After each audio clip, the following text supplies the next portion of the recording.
आइए, सुनिए, देखिए, समझिए सनातन सत्य। जैसी दृष्टि वैसी सृष्टि, दृष्टि विज्ञान। कुदरत, कुदरती रचना एवं कुदरत के कानून से शाश्वत सुख की प्राप्ति। जोधपुर के परम पूज्य महात्मा उपासक प्रोफेसर डॉक्टर सोहन राज तातेड़ के निर्देशन में सनातन सत्य। जैसी दृष्टि वैसी सृष्टि, दृष्टि विज्ञान।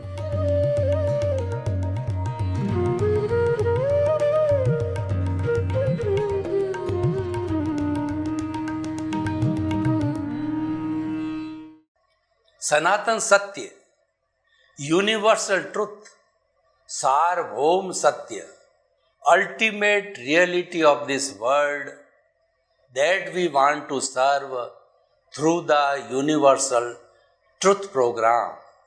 देखिए, सनातन सत्य में संपूर्ण सृष्टि आ जाती है।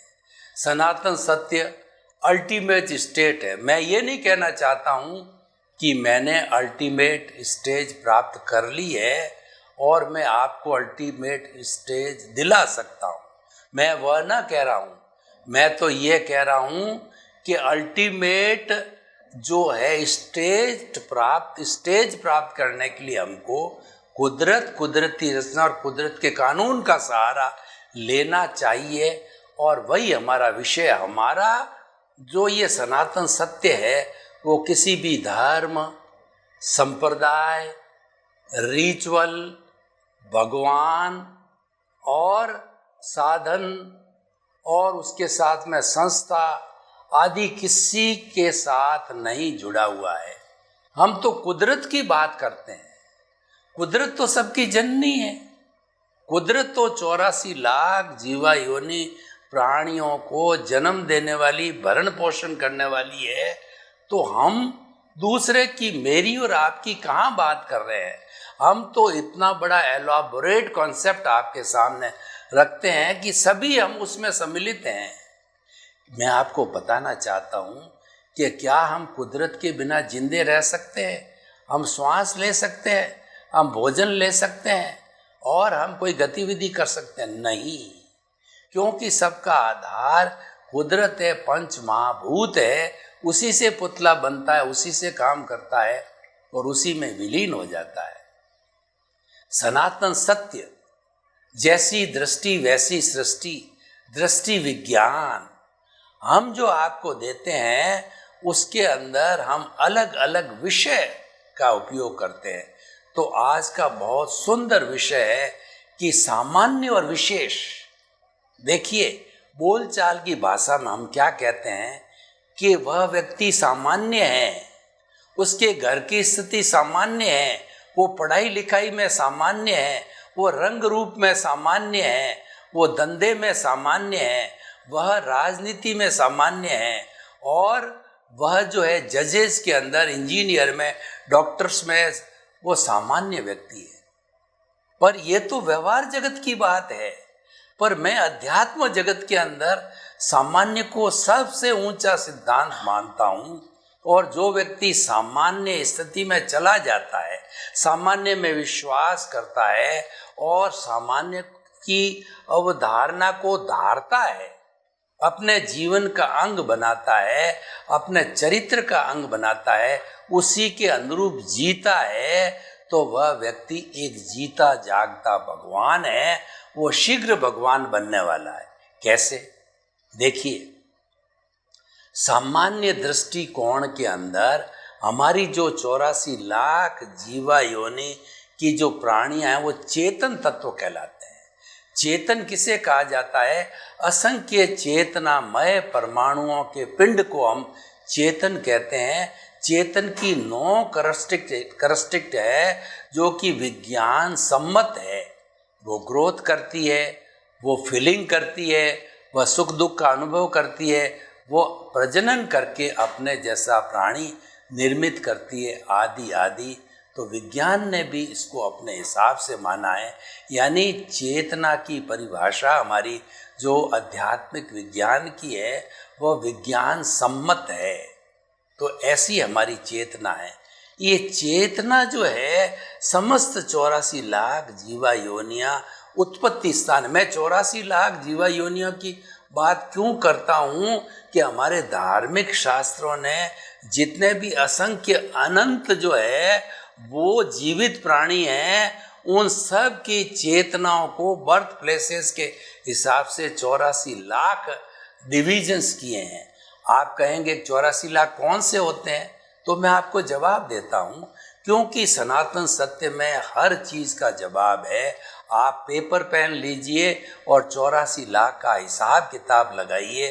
7 लाख पृथ्वी का है, 7 लाख अप का है, 7 लाख तेजस का है, 7 लाख वायु का है, 10 लाख प्रत्येक वनस्पति का है, 14 लाख साधारण वनस्पति का है, 2 लाख बेंद्रिय, 2 लाख तेंद्रिय, 2 लाख चतुरिंद्रिय, 4 लाख नारकी, 4 लाख देवता, 4 लाख तिरिंज पंचेंद्रिय, 14 लाख मनुष्य गति, 4 गति, 84 लाख जीवा योनियां कुल इस कुदरत में है और वो बर्थ प्लेसेस है। इन जीवित प्राणियों की संख्या अनादि अनंत है, not countable, infinity, not countable है। तो वो बर्थ प्लेसेस है, इनमें वो जन्म लेते हैं और अपने सुख दुख का अनुभव करते हैं।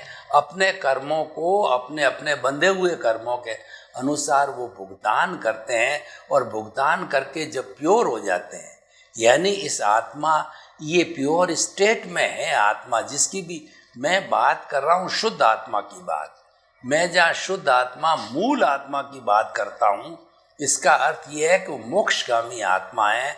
वो अनंत ज्ञान, अनंत दर्शन, अनंत शक्ति, अनंत सुख का वो भंडार है और वो ज्ञाता दृष्टा है और वो अशरीरी है। देखिए कितनी बड़ी बात है, दुनिया में चेतन तत्व मात्र एक ही तत्व है जो एक समान है और उसके अंदर कोई फेर बदल नहीं होता है। भूत भविष्य वर्तमान अनादि अनंत समय से जो ये मेरी आत्मा है वो अलग अलग शरीर तो धारण कर रही है, लेकिन उसकी अवस्था में, उसके गुणों में एक रत्ती भर भी कोई फेर बदल, कोई घटबढ़ नहीं होती है। ये मैं सामान्य का आपको लेखा जोखा दे रहा हूँ। कितना बड़ा लेखा जोखा है, चाहे कृष्ण की आत्मा हो, राम की हो, महावीर की हो, 24 तीर्थंकरों की हो, आपकी हो, मेरी हो, गाय भैंस ऊंट बैल गाय और कोरोना वायरस की भी आत्मा क्यों नहीं माने, सभी आत्माएं सामान्य रूप से सब एक जैसी है। तो देखिए सामान्य का खाता कितना बड़ा है और हम उस खाते को स्वीकार कर देते हैं, तो हम जो है एक बहुत बड़ा जो है सूत्र को प्राप्त कर लेते हैं। मैं आपको एक उदाहरण देना चाहता हूँ सामान्य का, कि कबीरदास जी एक पहुँचे हुए इंट्यूशनल संत थे। उनका बेटा था, वो बेटा उनके बेटे को उन्होंने एक बार कहा, कबीरदास जी का बेटा था कमाल, और वो कमाल का था। उस कमाल को बोला कि कमाल अपने घर में बकरी है, कबीरदास जी बकरी रखा करते दूध पीने के लिए, कि बकरी के लिए तुम घास फूस कुछ चारा लेकर के आओ। तो वह कैंची लेकर के दूब वगैरह है उस घास को काटने के लिए गया। तो वो जो है बगीचे में पहुंचा और उस घास को दूब को काटना शुरू किया, तो सर एक जो है वो लाइट जैसी, उसको बिजली जैसी कौंधी उसको दिखाई दी। उसने अनुभूति किया, आत्मा से आत्मा अव्यबाद होता है, उनकी बात होती, उनका संप्रेषण होता है।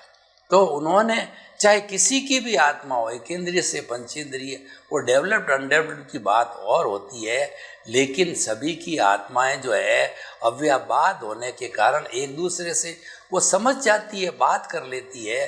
तो संप्रेषण से जो बिजली कौंधी, तो ये बहुत बड़ा साधक था कमाल। उसने देखा कि ये तो वही चेतना है जो मेरे भीतर है, तो उस चेतना को मैं क्या काटूं? मैं मेरा हाथ काटूं या उस चेतना को काटूं? मैं मेरा हाथ काट सकता हूं, मेरा हाथ कट जाएगा तो मैं कैसे काम करूंगा? यानी उसको काटना और मेरे को खुद को काटना एक ही बात है। वो चिंतन करता रहा, साधक था कि मैं किसी को, मुझे दुख नहीं देना है, तो मैं इसको कैसे काटूं? नहीं काट सकता, उस चेतना को मैं मार नहीं सकता। यूं चिंतन करते करते दोनों का आपस में अव्ययवाद आत्माओं का जो आपस में इंटरेक्शन होते होते जो कमाल है वो शाम के समय जो है बिना घास दिए चारा लिए घर आ गया। कबीरदास जी ने पूछा, बेटे तुम बकरी के लिए चारा लाए क्या? उन्होंने सारा वृतांत जो है कबीरदास जी को बताया कि वो तो वही चेतन तत्व है जो मेरे में है, मैं उनको कैसे काट सकता हूँ। कबीरदास जी ने कहा कि तू कमाल का है, मैं तो जो साधक अपने आप को बड़ा मानता हूँ, तू तो मेरे से भी बड़ा साधक है। ये सामान्य स्थिति है। हम इस सामान्य स्थिति का पालन कर लेते हैं तो दूसरी स्थिति विशेष की स्थिति आती है, तो हम उस विशेष की स्थिति को पाना कभी पसंद नहीं करेंगे, क्योंकि सामान्य स्थिति में गए बिना निर्दोष दर्शन से जगत निर्दोष, किसी व्यक्ति को निर्दोष माने बिना और इस दुनिया के समस्त प्राणियों को निर्दोष, निमित्त, अकर्ता और जो है वह शुद्ध आत्मा माने बिना हम सही मायने में सामान्य स्थिति में नहीं जा सकते। जो सामान्य स्थिति में नहीं जा सकता, सामान्य स्थिति को नहीं पा सकता, वो अल्टीमेट स्टेज केवल दर्शन को प्राप्त नहीं कर सकता, यानी वह मुक्ति नहीं जा सकता। उसको तो अभी तक जो है उसका हिसाब बहुत बाकी है, उसकी फाइलें बहुत चिकनी हैं, सभी फाइलों का संभाव पूर्वक उसको अभी निपटारा करना है, तभी वो सामान्य की स्थिति आती है।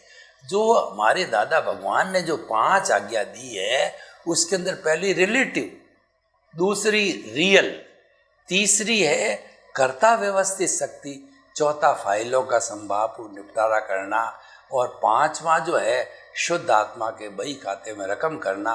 प्रतीति, जागृति और अनुभव की बात है, तो अनुभव अंतिम स्थिति है।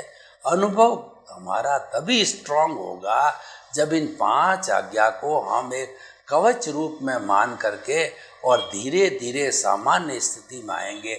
सामान्य स्थिति का अर्थ होता है कि जगत के हर प्राणी को जो हमारे संपर्क में आता है उसको निमित्त, निर्दोष, अकर्ता, शुद्ध आत्मा समझना। हमको यहाँ तक गहराई में जाना पड़ेगा। एक कसाई है, एक लुटेरा है, एक जेब कतरा है, एक आतंकवादी व्यभिचारी है, लेकिन उसके भीतर भी हमको शुद्ध आत्मा के दर्शन करने हैं। उसको दोषी नहीं मानना है, क्योंकि जो कुछ कर रहा है वो उसके पूर्वकृत कर्मों का फल है, उसका भुगतान है। वह भुगतान इसका पूरा कर रहा है, हिसाब की पूर्ति कर रहा है। जो बाकी के लोग पूर्ति करते हैं तो वह तो उसका कार्य है, वो तो कर्मों का भुगतान है, लेकिन सामान्य दृष्टि से उसके भीतर में वही आत्मा जो मेरे आत्मा भीतर आत्मा है। यह बात मैं ये नहीं कहना चाहता हूँ कि आपराधिक इन स्थितियों को आप बढ़ावा दो। मैं तो ये कहना चाहता हूँ अच्छे समाज का निर्माण करने के व्यवहार पक्ष के अंदर ऐसे लोगों को हृदय परिवर्तन करना चाहिए। वो एक दूसरा विषय है। मैं आपको हृदय परिवर्तन का एक जो उदाहरण भी बताना चाहता हूँ कि एक जो है वो मुर्गे काटने का काम करता था, मुर्गे का मांस बेचता था, और हम लोग व्यसन छुड़ाने के लिए जाते हैं, व्यसन मुक्ति के लिए जाते हैं। हमारा अणुव्रत के अंदर व्यसन मुक्ति का एक कार्यक्रम है, तो व्यक्तियों के हम दोष छुड़ाने के लिए व्यक्ति से उनके पास जाते हैं। तो उस कसाई महानुभाव के पास में जो कि मुर्गे काटने था, हम लोग को 2, 4, 5 लोग जो उसको समझाने के लिए उसके घर पे गए।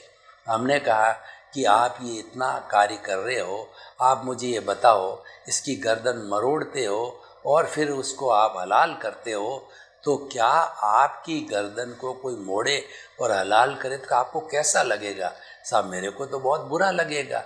तो आपके अंदर वही आत्मा है, जो आप में है वही मुर्गे में है, वही जो है वो भैंसे में है, वही गाय में है, कोई फर्क नहीं। आप भी उसके अंदर जन्म ले चुके हो। ये बात सही है कि आप जो है वो अपने परिवार के लिए, भरण पोषण के लिए कुछ कमाना चाहते हो और पुश्तैनी आपको मिल गए, आपके बाप दादा करते थे, आपने देखते देखते आप करते आ रहे हो। हम तो आपसे निवेदन करने आए हैं, आपको समझाने के लिए आए हैं कि पाप का कार्य है और ऐसे कभी भी आपको सुख नहीं मिलेगा, शांति नहीं मिलेगा, आनंद नहीं मिलेगा। हर जन्म के अंदर आप अपने आप को कोसते रहोगे, दुखी रहोगे और कभी भी जो है बहुत बड़े अच्छे इंसान नहीं बन सकते हो, सुख की प्राप्ति नहीं कर सकते हो। उसको अच्छी तरह समझाया, उसका हृदय परिवर्तन हुआ और उसने कहा साहब कि मैं संकल्प लेता हूँ कि आज से जो है मैं यह कार्य कभी भी नहीं करूँगा। और फिर उसने जो है एक छोटी किराने की दुकान खोल दी और मेरे पास में फ़ोन उसके आज भी आते हैं। फ़ोन आया कि बाबूजी आपने मुझे सही रास्ता बताया और मैं जो है किराने के अंदर मेरे लाखों रुपए का फ़ायदा हो रहा है। मैंने अपना अच्छा घर का साफ़ सुथरा मकान बना दिया, गाड़ी खरीद ली और बड़े आनंद के साथ हम जीवन दे रहे हैं। और साथ साथ में मैंने जो हिंसा की, आपने जैसे जैसे बताया कि मैं इससे कैसे छूटूं, तो मैं आलोचना प्रतिक्रमण प्रायश्चित प्रतिक्रमण और जो है वो आलोचना प्रतिक्रमण प्रायश्चित कर रहा हूँ, तो वो मैं सारा कर रहा हूँ उस विधि से। मुझे बड़ी शांति, सुकून और आनंद की अनुभूति हो रही है और बच्चे भी खुश रहते हैं। तो भाइयों और बहनों, हम क्या कहना चाहते हैं कि ये अलग पक्ष है कि जो कोई अमानवीय कार्य कर रहा है, कोई अपराध के कार्य कर रहा है और जो समाज के द्वारा घृणित कार्य है वो रोकने के लिए उसका हृदय परिवर्तन करके उनको जो है समझाइश करके उनको बदलना चाहिए। परंतु ऐसे लोगों को हमें निर्दोष जो है मानना है। निज दोष दर्शन से जगत निर्दोष। उसके अंदर जैसे कि सारी दुनिया निर्दोष कब होगी, हम हर प्राणी को निर्दोष मानेंगे कि इसकी कोई गलती नहीं है। भगवान महावीर की साधना को देखो, वो सारी सामान्य स्थिति की साधना थी। उन्होंने जब दीक्षा ली, दीक्षा लेते ही उनको चौथा ज्ञान हो गया जो कि मन प्रयोग ज्ञान है। और इन चारों ज्ञान से उन्होंने देखा कि मेरे जो कर्म बाकी है वो 23 तीर्थंकर जितने भुगत चुके हैं, जिनका हिसाब चुकता हो गया है, तो उससे भी ज़्यादा मेरे कर्म बाकी है। मेरा भुगतान, मेरा हिसाब बहुत बड़ा है, तो मैं कैसे करूँगा। तो उन्होंने सामान्य स्थिति का सहारा लिया। उन्होंने ज्ञाता दृष्टा बने। उन्होंने जो शरीर का ममत्व छोड़ दिया और ये घोषणा कर दी कि शरीर को अंदर कोई काटे पीटे, कोई जो है देवता हो, मनुष्य हो या जो है कोई भी पशु पक्षी हो करे, तो मैं उसका प्रतिकार नहीं करूँगा, मैं उसको रोकूंगा नहीं।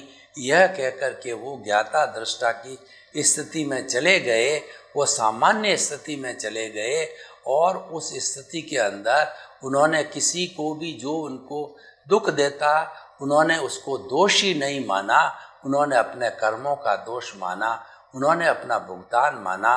वो तो हर व्यक्ति को निमित्त कि ये जो कर रहा है इसको तो कुदरत ने मेरे पास भेजा है। कानों में कीले ठोके गए और जो दोनों पैरों के ऊपर जो है वो जो है अंगीठी बना करके और खीर पकाई गई। और संगम देवता ने 20 मरणांतिक कष्ट जो एक ही रात में दिए, एक भी कष्ट हम सहन नहीं कर सकते इतना। चंडकोशिक सांप ने उसको कई बार डसा। तो ऐसी ऐसी जो है वो उनको भीषण यातनाएं सहन करनी पड़ी, लेकिन उन्होंने जो है किसी को दोष नहीं दिया। उन्होंने सबको एक समान अपनी आत्मा माना कि ये तो मेरे कर्मों का दोष है। वो ज्ञाता दृष्टा जो कुछ भी उनके साथ में हो रहा था 12.5 वर्ष उसको मात्र उन्होंने जाना और देखा।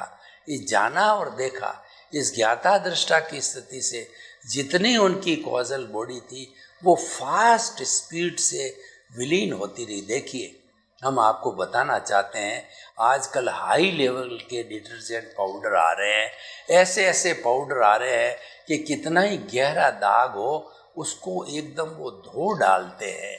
चिकना हो गहरा हो, कितना ही सतह तक पहुंच गया उसको समस्त को धो डालते हैं। तो ज्ञाता दृष्टा भाव एक हाईली पावर्ड डिटर्जेंट पाउडर है जो कि हमारे इस कॉजल बॉडी जन्म जन्मांतर से इकट्ठी हुई होती है उसके मैल को धो डालता है। तो ज्ञाता दृष्टा है वही हमारा रियल पुरुषार्थ है और वही जो है हमारा सनातन सत्य है।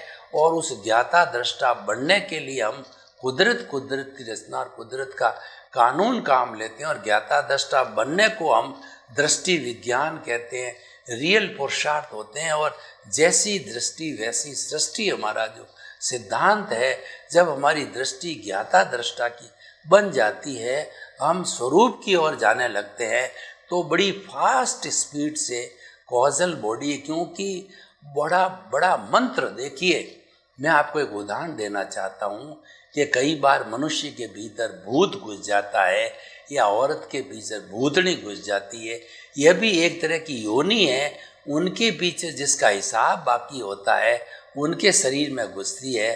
तो वो घुसने के बाद के अंदर वह उसको वो जोर जोर से चिल्लाती है, सिर फोड़ती है दीवार के सहारे से, जोर जोर से बकवास करती है, ऐसी भाषा बोलती है जो कभी उसने देखी नहीं थी, दूसरे स्टेट की और दूसरे कंट्री की वो भाषा बोलती है।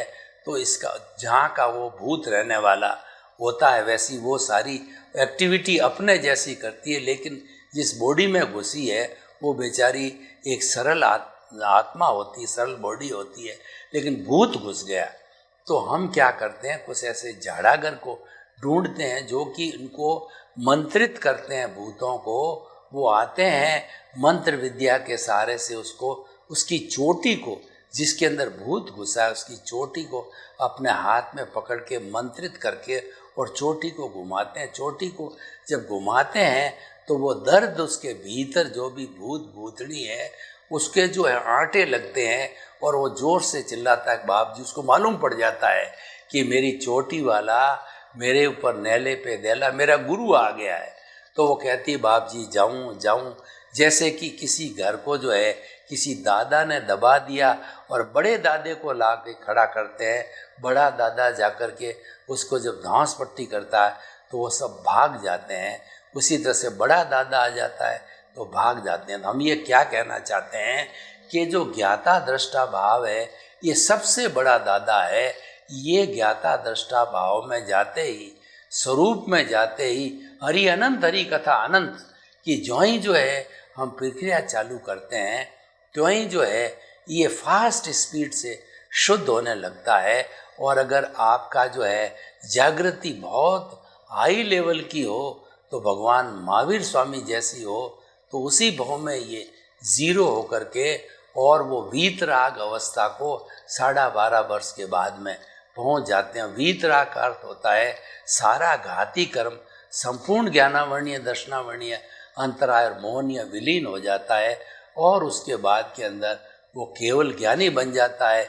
इस औदारिक शरीर के अंदर एक वास्तव में भगवान स्वरूप ईश्वर स्वरूप वो बन जाता है। तो ये सारा लेखा जोखा हमने, ये कब होता है, सामान्य स्थिति में आत्म तुला के सिद्धांत में रहने से होता है। अब मैं इसका दूसरा पक्ष आपको बताता हूँ।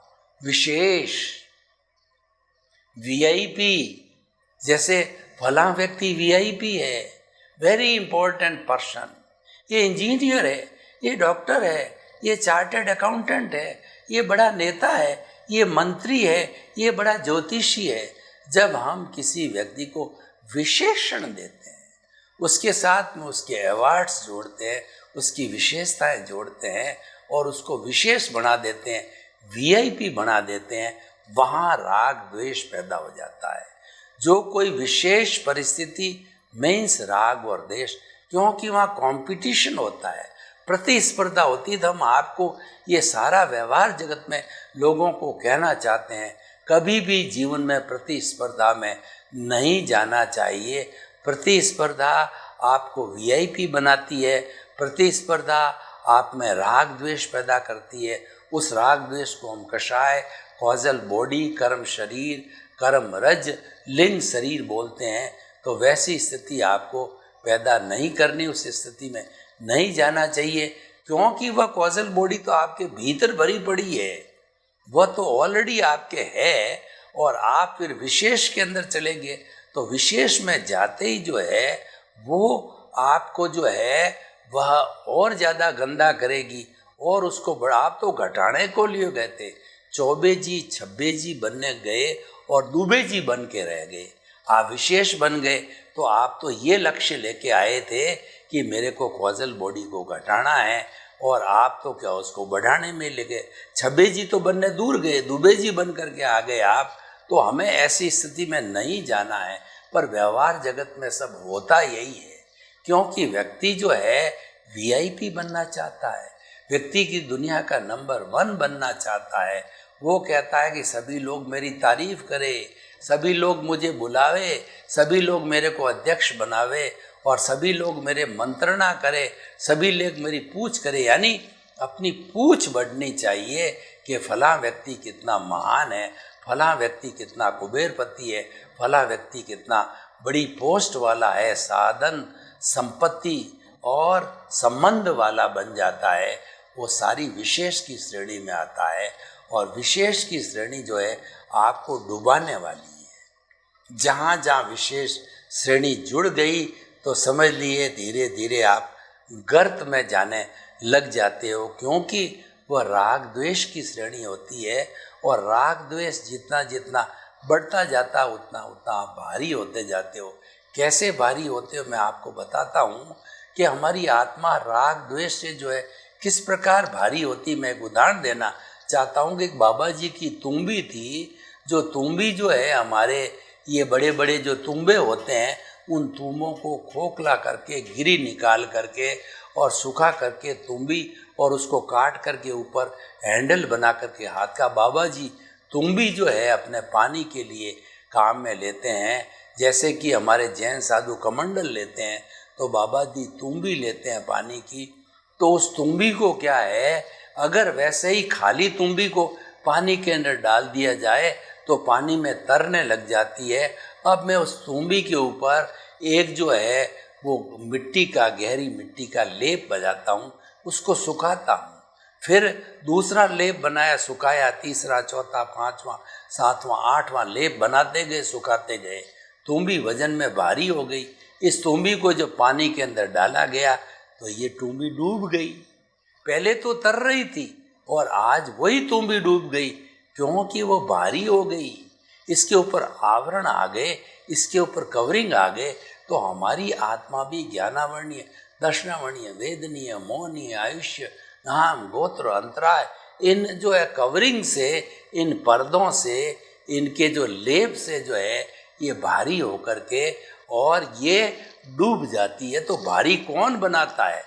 भारी बनाता है राग द्वेष, भारी बनाता है ये विशेष स्थिति। तो क्या आप निर्णय कीजिए। मैंने आपके सामने सामान्य और विशेष दोनों पक्ष बताए हैं, तो आप निर्णय कीजिए कि सामान्य बनना है या विशेष बनना है। सामान्य बनना है तो आप सनातन सत्य और जो है वो शाश्वत सुख की नींव लगा जाओगे, आप मुक्ति की नींव लगा जाओगे। विशेष बनोगे तो आप जो है भव भवांतर में घूमते रहोगे। सर्वे भवन्तु सुखिनः, सर्वे सन्तु निरामया। लोक के सब जीवों को सुख मिले, शांति मिले, आनंद मिले। आपके प्रति बहुत मंगल भावना।